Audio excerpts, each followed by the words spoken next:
Breaking news చూస్తున్నాం. హైదరాబాద్ నిజాంపేటలో అక్రమ నిర్మాణాలపై రెవెన్యూ అధికారులు కొరడా జులిపిస్తున్నారు. జర్నలిస్టు కాలనీ సమీపంలోని ప్రభుత్వ భూముల్లో వెలిసిన అక్రమ నిర్మాణాలను రెవెన్యూ అధికారులు కూల్చివేశారు.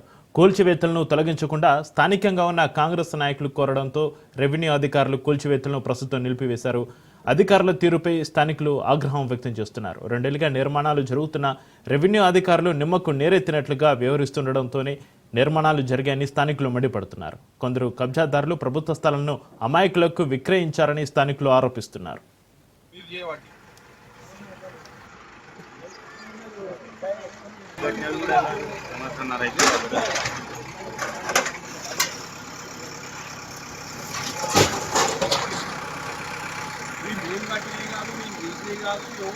అప్పుడు